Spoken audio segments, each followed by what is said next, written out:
स्थापकाय च धर्मस्य सर्वधर्मस्वरूपिणे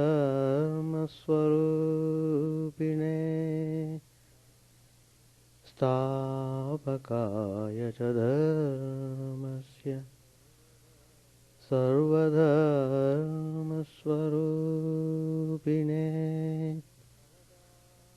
अवतारवरिष्ठाय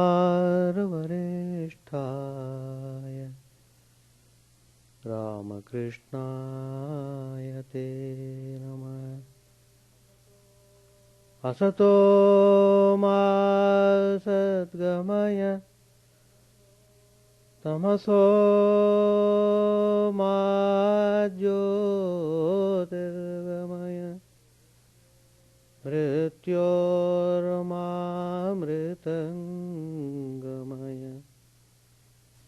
ॐ शान्ति शान्ति शान्ति।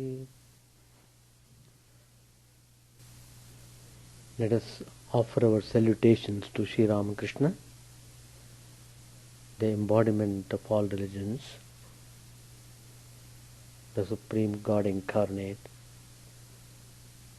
Let us pray to Him to lead us from the unreal to the real, to lead us from the darkness of ignorance to the light of knowledge, to lead us from death to immortality. Today's topic, as you think, so you become. So, everything is in our own hands. A person can become devil if he constantly thinks about evil things. He becomes God if he thinks of divine. A person becomes good or bad according to what he thinks good or bad. So, we should know very clearly how we are thinking every day. That determines our character. So that determines our aspiration, and that determines everything. So one should be really very careful about what he thinks. You must not be careless any moment. Any careless thing will lead to dangerous consequence. So, in matters spiritual, there is no room for carelessness. You should not be careless even for a fun. So, utmost priority must be given to what we do from the spiritual point of view. Sri Ramakrishna has very clearly stated in the Gospel, as one thinks, so one receives.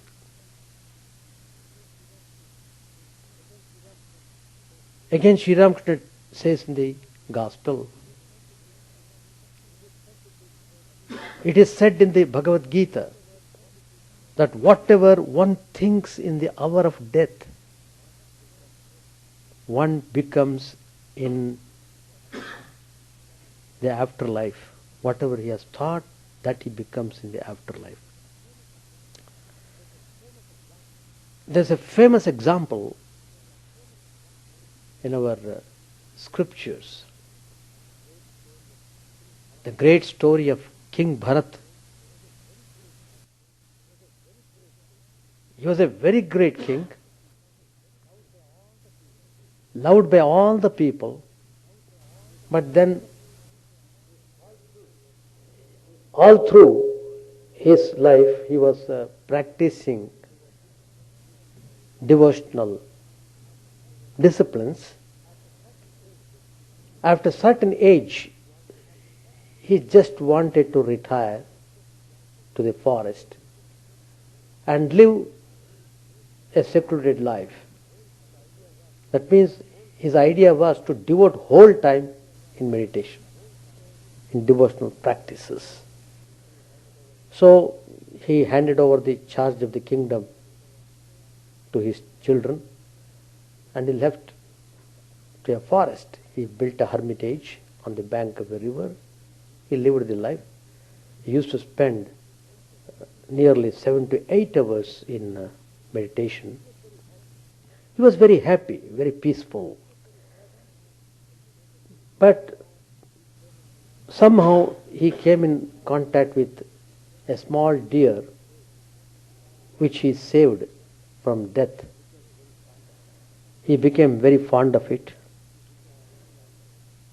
and the animal also was very fond of the master. It would all come and stand before him and dance before him and make all gestures.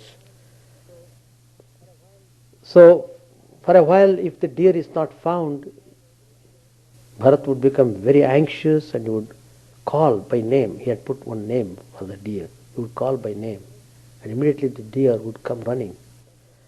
So like that life went on, and his duration of meditation also lessened because his mind was diverted to deer. So he could not devote more time to meditation as he used to.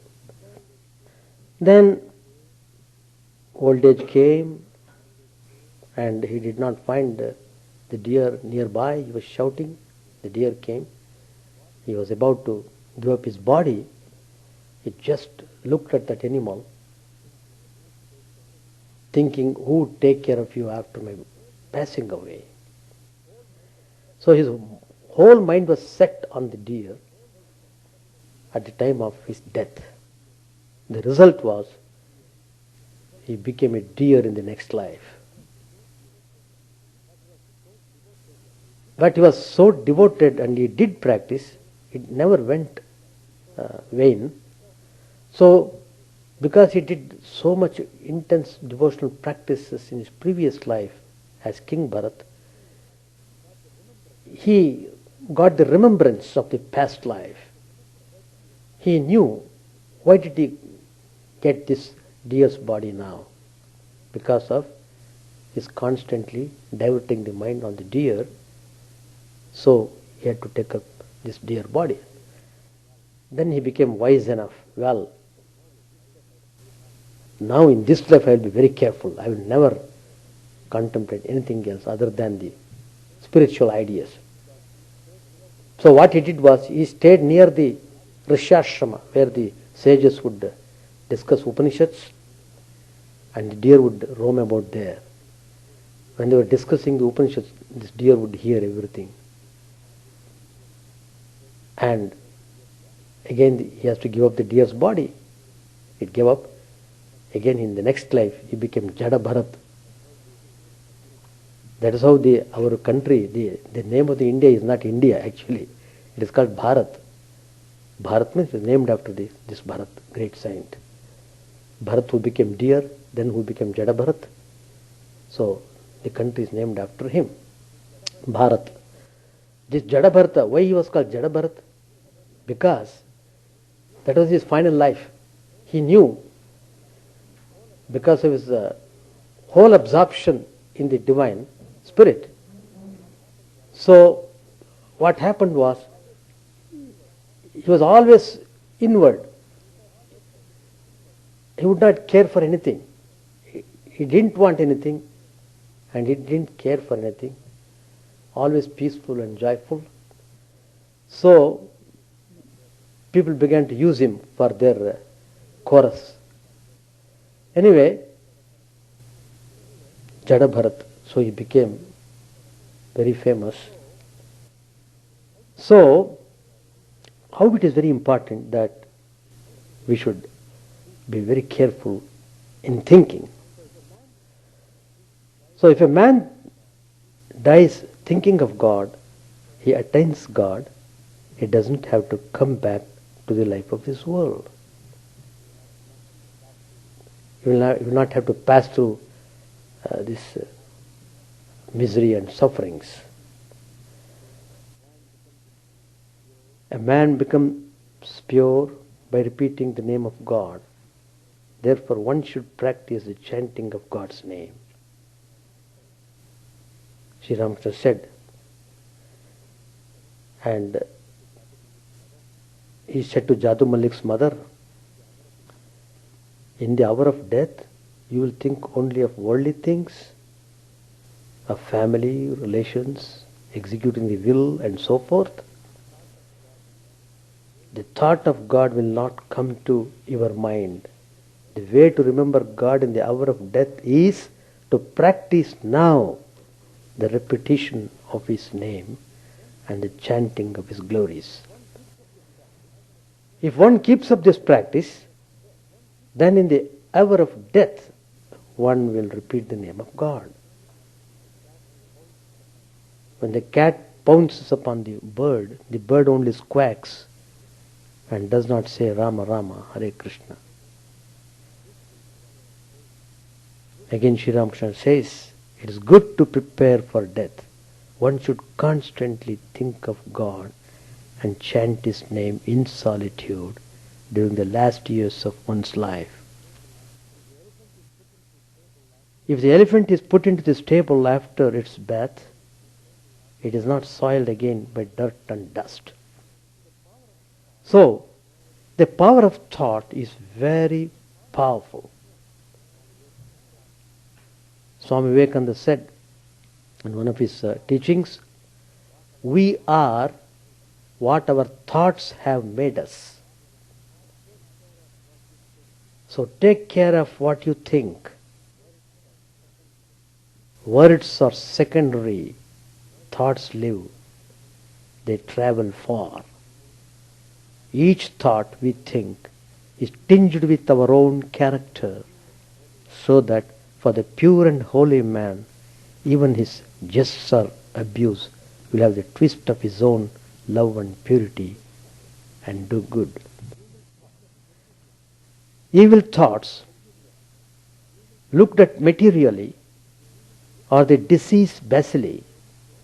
We are heirs to all the good thoughts of the universe if we open ourselves to them. Again Swamiji says, thought is the motion of the mind, and when that ceases, death begins. As one thinks, so one becomes. He alone who is always awake to the idea of freedom becomes free. He who thinks he is bound endures life after life in the state of bondage. It's a fact. This truth holds good both in spiritual and temporal matters. Swami Vivekananda once said, bring the mind to bear on all your actions and they will be transformed by the power of thought. If matter is powerful, thought is omnipotent. For the mind is like a bright searchlight of infinite power, illuminating everything in its path. There is no limit to its scope. In order to harness that power, we must first ask ourselves, what are thoughts? They are not exactly matter, for you can't touch them or weigh them. Yet they exert a tremendous power over our life. Like a comet, they stream across our awareness, but we cannot see where they arise from or where they disappear to. Simply they come to the mind, unawares. Philosophers in the East and the West have considered the nature and power of thought. John Milton said that the mind can make heaven of hell and hell of heaven. Another philosopher, identified mind with existence in his famous maxim, I think, therefore I am. He had a vision of the universe as a vast mathematical entity which was to be understood through logic. He proposed a dualism between mind and matter, the individual and the universe. Another philosopher said that man has will and self-awareness, and these are higher than thought. In Swami Vivekananda's words, both matter and mind are really nothing but forces. Mind and matter are the same substance but at different degrees of vibration. Mind and matter are interchangeable. For thought force becomes nerve or muscular force and vice versa. Nature is all this force, whether expressed as matter or mind. But Swami Vivekananda went further to say that which manifests as consciousness is the same as that which manifests as mind and matter. But far from swallowing the conscious human being in a materialistic universe, he saw the universe as consciousness at a different degree of vibration. As matter is ruled by the laws, so is mind. The study of these laws is Raja Yoga, the science of psychology, the science of sciences. It deals with the laws of mind. So, what is the first law? The first law is that the mind takes the nature of the thoughts it holds. That is the first law. Sri Ramakrishna compared the mind to a white cloth. It takes the color you dye it with. If you dip into a red dye, it will be red. In green dye, green, and so on. The consequence of this is that we are what our thoughts have made us. So take care of what you think. Each thought is a little hammer blow on the lump of iron which our bodies are manufacturing out of it what we want it to be. It is the blows of repeated thoughts that forge and shape our character. Such is the power of thought. That's why the spiritual masters always tell us, after giving initiation, they will ask us to repeat God's name as much as you can. It must become powerful enough. So, repeat as many times as you can do them. And repeat the divine name wholeheartedly. As Swami Vivekananda says, the mind uncontrolled will drag us down, and the mind guided will save us. So mind is responsible for both, for saving us as well as drowning us. Both are in mind. Lord Krishna said the same message in the Bhagavad Gita, raise yourself by yourself. Don't let yourself down, for you are your own friend, you are your own enemy. Uddhared atmanatmanam atmanam avasadhyat. That's verse. Later on, Lord Buddha thought, he said, let the wise man guard his thought, for well-guarded thought is the bearer of happiness.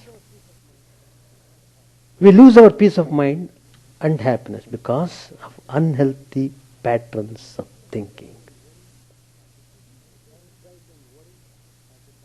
Anxiety and worry have become the norm. Anxiety is not a modern problem. Long ago, Lord Christ taught, "Be not anxious for the morrow. Behold the lilies, how they neither toil nor spin." Yet King Solomon, arrayed in all his splendor, cannot equal their majesty. The second law of the mind is that we see the world as our mind is set. The 9th century philosopher and saint Shankaracharya, he describes different reactions to the stump of a tree as seen in twilight. A child who has just heard ghost stories thinks it is a ghost. A young man thinks it is his sweetheart, and a thief thinks it is a policeman. The subjective nature of perception is also a physiological fact. We are often told that the eye functions as a camera, but it would be more accurate to compare it to a screen, TV screen, in which the image is assembled as a composite of millions of dots. To make this mass of information intelligible, the signals are then smoothened and refined by the brain based on what it thinks it should be seeing. To put it briefly, we see what we expect to see. And it is the same with other senses. The subjective nature of perception has enormous consequences for our daily life. It means that we see outside what we have inside. We look at people not as they are, but as our mind is set. The encouraging consequence is that if we see anything inspiring in anyone, that quality must also be in us, at least in seed form. Otherwise, we would not have recognized it in the other.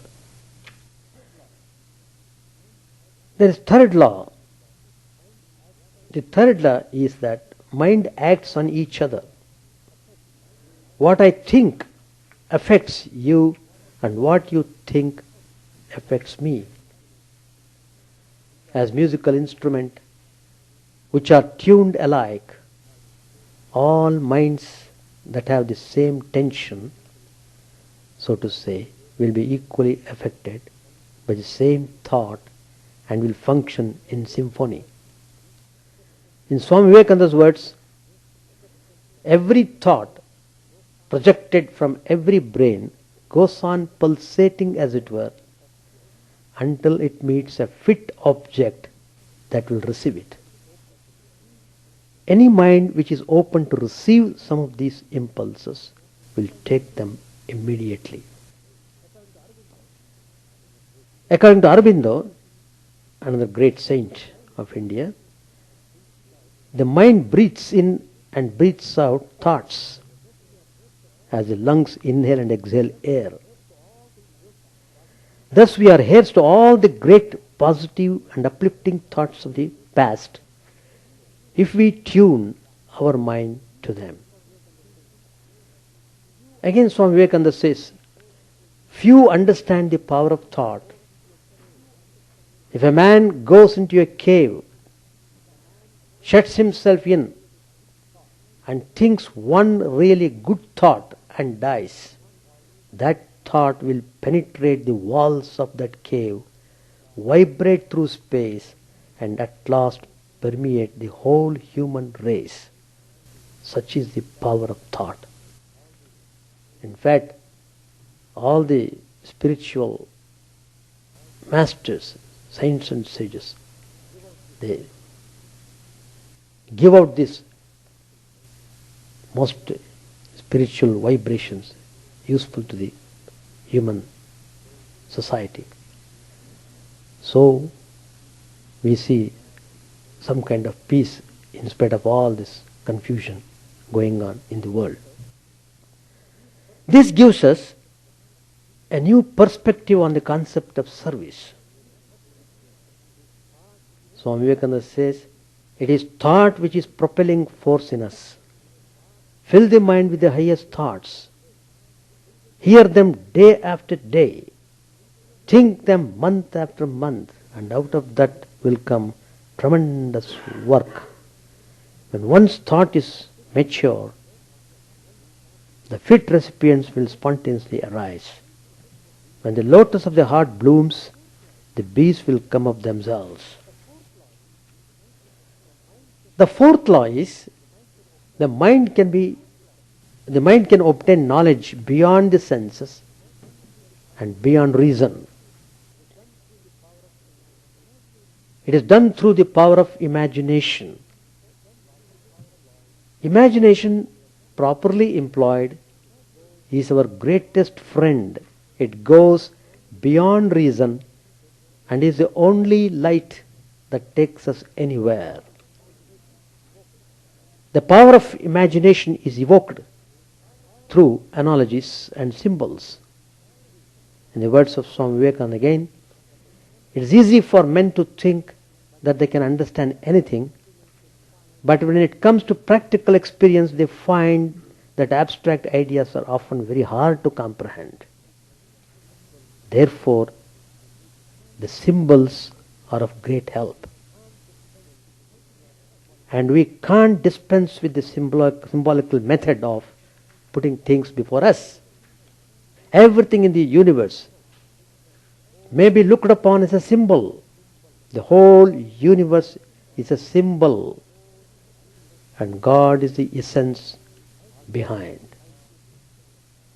Artists and scientists also have known the importance of imagination, analogies and symbols, for it is a leap of the imagination that is at the heart of creativity. One could imagine the finished sculpture in a block of stone. Holding fast to that vision, he would then remove what obstructed his view. Mahatma Gandhiji suggested that the human being itself can be a work of art.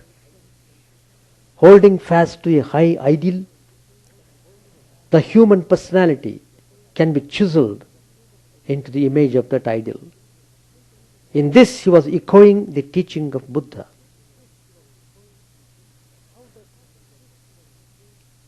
How does one get that vision? According to Einstein, it is based on deep reflection. He would think long and hard about a problem, and when he could do no more with it, he would play his violin and wait for inspiration. Thus, inspiration is preceded by a period of intense concentration. Swami Vivekananda says, the world is ready to give up its secrets if we only know how to knock, how to give it the necessary blow. The strength and force of the blow come through the power of concentration. There is no limitation to the power of the human mind. The more concentrated it is, the more power is brought to bear on one point. That is the secret. Concentration comes through several sources. Some get it when they hear beautiful music, others when they see beautiful scenery. But the heart of the matter is that concentration comes through love. We fix our mind on that which we love, and we love that which we can continually fix our mind on. Concentration is preceded by a gathering of facts.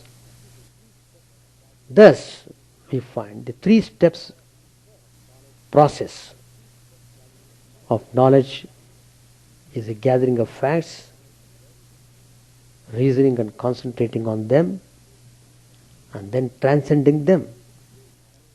This method can be used to gain knowledge about anything, but for the Vedantist, the ultimate goal of the science of Raja Yoga is to discover the divinity which is the real nature of the human being. For this purpose, teachers have given some useful images to meditate on. The sage Patanjali says that the mind is like a lake in which thoughts arise as bubbles on the surface of our awareness. If we can keep the lake calm and clear, we will discover that which lies beyond mind. Other sages liken the mind to the sky and thoughts to clouds. Good thoughts are like light clouds and evil thoughts are like dark clouds. The light which is beyond, whether we call it God or pure consciousness, streams through the mental clouds and gives the proverbial silver lining. Those who are seeking will find encouragement in the words of Sri Sharda Devi, the Holy Mother.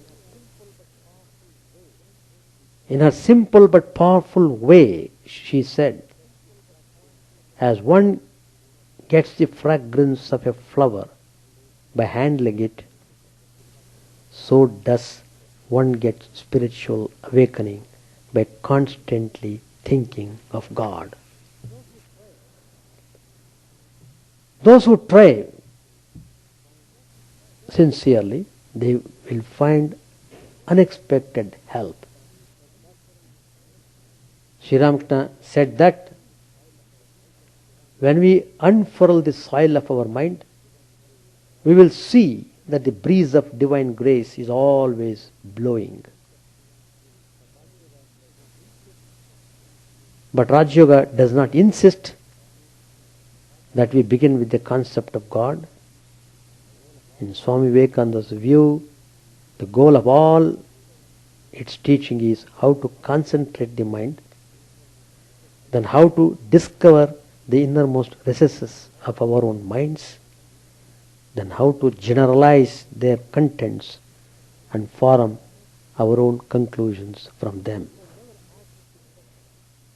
It therefore never asks the question what our religion is,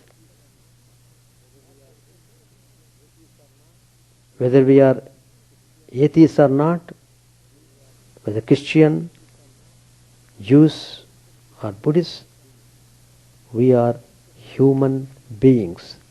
This is sufficient. Every human being has the right and the power to seek for religion.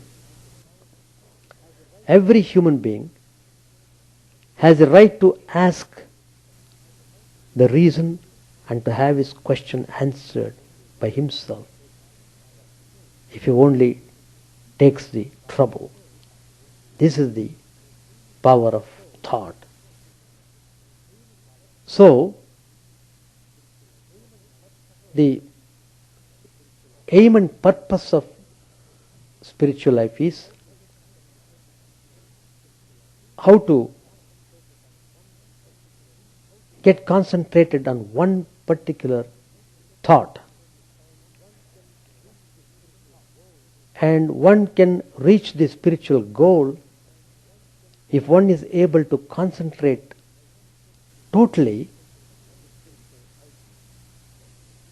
on the spiritual idea. But it's not easy to fix the whole mind on one spiritual idea, even though we try very hard. It simply runs and shifts itself If you sit for 10 minutes, in 10 minutes, in how many ways the mind runs away. So, in the beginning, it is really a very difficult task, because you are trying to control your thoughts. All the thoughts are attacking you all of a sudden. And you are unable to sit even for 5 minutes. Just you get up and go away. In fact, many people even complain that they can't sit even for 2-3 minutes. They'll be sitting only, but the mind is running away in different ways. So, that shows you have to reformat it. The mind has been formatted in one way, and we ourselves have allowed it due to our own habits and actions.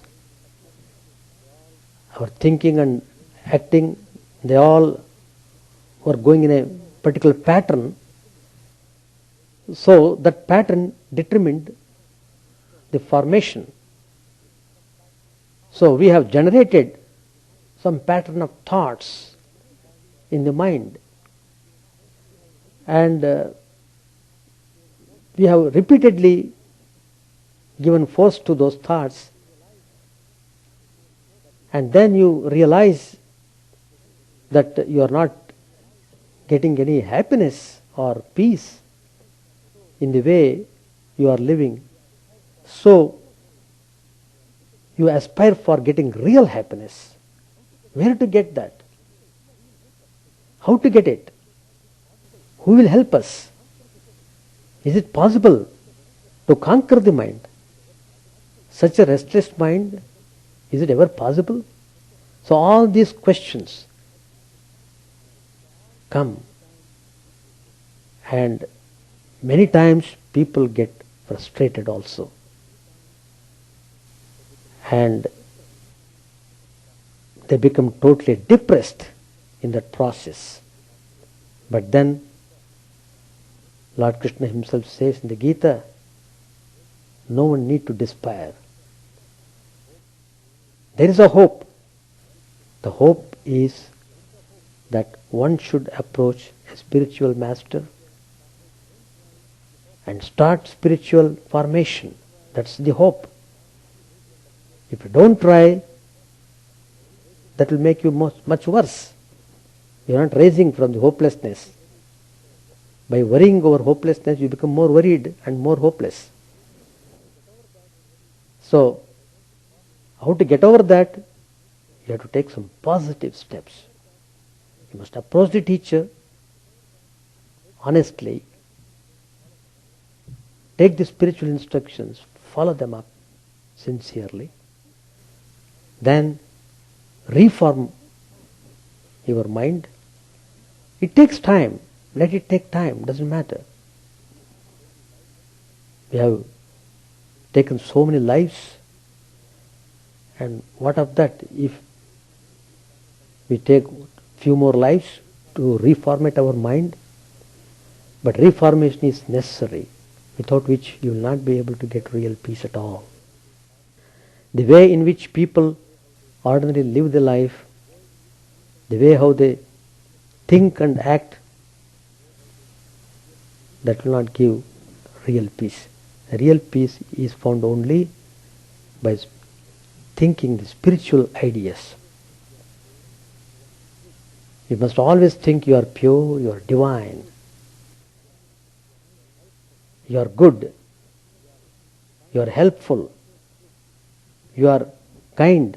All those divine qualities you have to constantly think and try to help positively as much as you can. So, if you are careful and watchful not to repeat the past mistakes, then if you proceed, you will certainly meet with success. Even while practicing it, you will feel real happiness and you feel real peace also.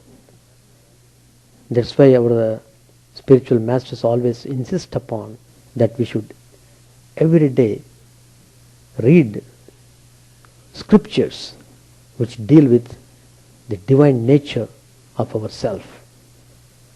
I am not this little self which is passing through all sorts of bad experiences.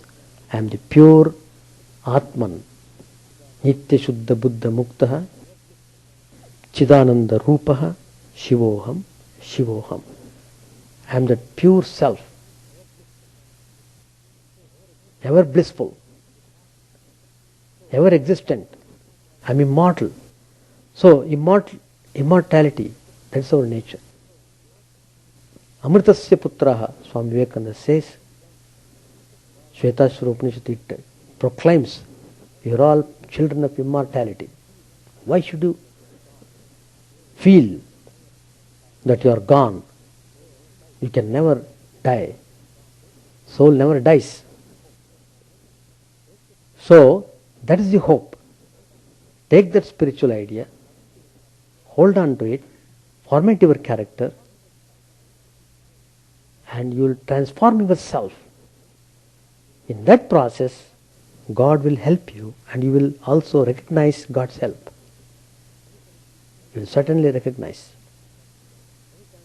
And many times we feel that how we are grateful we have come in contact with some holy people, and by their just association we get tremendous transformation. If there is little good inside us, it will definitely pave the way for becoming more and more good. So, purification of the mind, purification of the thought is the purification of the mind. So, by constantly thinking worldly thoughts, we engage totally in the worldly ways, and even if we know that that we should spare some time for the spiritual ideas, we will not be able to do it because the thought force is so strong, it drags us to the worldly type of activities, and we will have no time to think of anything spiritual. In fact, there was one great devotee of Sri Ramakrishna. His name was Girish Chandra Ghosh, and he was a very worldly person. He himself declared, I was a very worldly person. He had committed all sorts of crimes, and he was feeling very miserable and disgusted. Anyway, he was very fortunate. He came in contact with Sri Ramakrishna, and that was the beginning of his reformation of life. The man who thought was totally gone got a little hope, ray of hope. He began to improve bit by bit. He was a drunkard, and he even said to Sri Ramakrishna, I can't give up drinking because it has become addiction. Then Sri Ramakrishna said, all right, you think of me while you're drinking also. So when he was drinking, he would see Sri Ramakrishna in the tumbler. Because Sri Ramakrishna told him, you think of me whatever you do, then slowly everything will be taken care of. And it did happen that way. And so, the person who was hopeless became transformed by coming in contact with Sri Ramakrishna. And he totally transformed him. All his impure thoughts were washed away. And there, Sri Ramakrishna really dwelt in his heart. In fact, when Sri Ramakrishna told him, well, you are always complaining that your mind is always occupied with so many worldly things and so on. But you have to do little effort. So, I would suggest you, morning when you wake up from the bed, think of me. While going to sleep in the night, think of me and sleep. Will you be able to do that? Girish Chandra Ghosh said, "Sir, I can't do even that. The reason is, sometimes I am drunk. I can't remember. So even that also I cannot do." See the condition. So that's the worst scenario. There cannot be any worst case like this. Compared to that, we are far, far better. Well, Sri Ramakrishna then says, see, that is because the mind has been spoiled. So you are feeling extremely difficult to clean it. Then he said, all right, that shows you cannot do it, then I will do it for you. I will do it for you. Then he said, give the power of attorney. Here afterwards, everything is done by me. On. Then he came to know that he has no freedom to do anything, but everything is done by Sri Ramakrishna. Anyway, by the touch of Sri Ramakrishna, his whole life was transformed. A sinner became a saint. It's a fact. And he himself declared vehemently, Sri Ramakrishna is the incarnation. Well, how many devotees came and got their transformation by the contact of Sri Ramakrishna? There are two books which, if you have not read, please read them. One is God Lived with Them. The other volume is They Lived with God. Both the volumes are very, very good for the spiritual aspirants. If you read those two books, you will know how you can reform yourself. Rethinking. Everything is in your hands. If you have to do it yourself. That's the point I am stressing upon. Knowing the thing and doing. So, that's why spirituality demands practicality. If you are practical, then only you are spiritual. If you are not practical, you are not spiritual. So, they go together. Spirituality and practicality go together. Swami Vivekananda was inspired by Sri Ramakrishna because Swami Vivekananda found Sri Ramakrishna intensely practical. Whatever he said, he himself was that. And he paid respects to all the religious paths. And he really did so. It was not simply telling. He actually felt. He realized the truth in every path. And so he paid reverence to all the paths.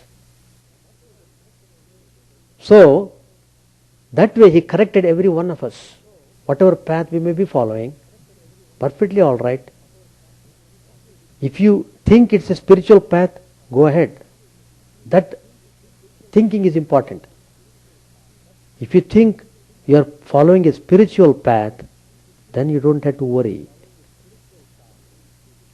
I will be always telling, if you keep worrying yourself, then you have to worry all through your life.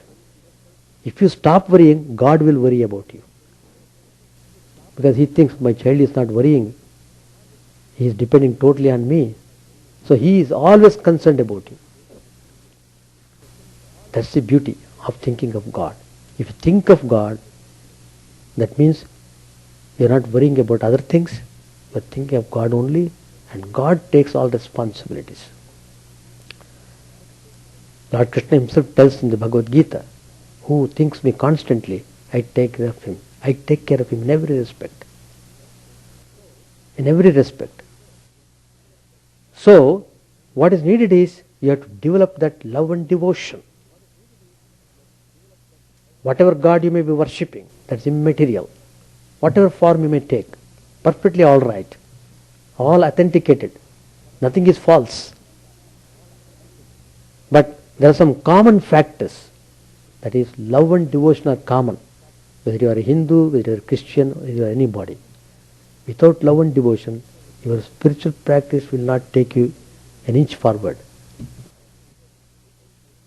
So, love and devotion, you have to cultivate. How to cultivate that love and devotion? By constantly thinking of God. And who is God? He is the divine, present in every one. That's what when Swami Vivekananda said each soul is potentially divine, even the most wicked man, that potential divinity is there. Sharda Devi used to say, even the thief is my child. One thief used to come to Sharda Devi's village town, Amzad, a Mohammedan. But Holy Mother was very kind to him. Whenever he would come, Mother would give all eatables to him and he would show special care to that thief. And he was overwhelmed. Actually, he was transformed in a way by seeing the tremendous love. That is the purity of love. Purity of love is very powerful. It is like taking bath in the Ganges. Love is like that. So we must cherish that spiritual love is the purest love. The purest love has no bonds. It loves everyone. When you love everyone, that's called spiritual. If you discriminate, it is not spiritual. Don't discriminate. Love the whole universe, the whole creation. The whole creation is based on love. All the people are carrying on their activities because of love only. Love in different shades. We are all prompted by that love. But if you have that clear conception of what we are doing, then it is very beneficial. So it is very important for us, instead of thinking all bad thoughts and useless thoughts, think of divine thoughts. Think of the Upanishads. That's why we always insist upon reading some script passages from the scriptures, holy scriptures, because they initiate band of thoughts in the mind. Constantly you are reading them, so they enter into your mind, they stay on, they form strong propensities. Those strong propensities, they take care of everything else. So, whatever way we want to become, we have that power with us. The only point is we have to work hard, we have to be sincere and honest in our pursuit, we must set the goal, we must think properly, we must associate with proper people and take all steps to remove all hindrances that come in the way. That's the surest way of feeling oneself happy and peaceful. So, as one thinks, so one becomes. Never think you are wicked, you are bad, etc. Always think I am good, I am the child of God. Child of God. If that feeling comes to you, then you won't feel hurt, you won't hurt anybody, and you won't abuse anybody, you won't criticize anybody. All this will follow. So let us try to think positively, think of God, and format our life, and then make our life blessed. Thank you very much. We have a very important program in the month of June, a historic program, Vedanta in the third millennium, which will be conducted in our center at Ganges, Holland, Michigan. And it will be a very historic occasion. All the heads of centers in America and Canada will be participating in that program. Just to highlight the message of Swami Vivekananda, Vedanta, how it helps man to live peacefully and happily, to highlighting the knowledge of the Upanishads, the teachings of Sri Ramakrishna and Swami Vivekananda and Holy Mother, how we should be able to implement the Vedantic ideas in our daily life. All these things will be discussed in the conference. So it will be very nice if you make up your mind to attend this program. If you miss this program, you'll have to wait for 1000 years to have the next millennium program.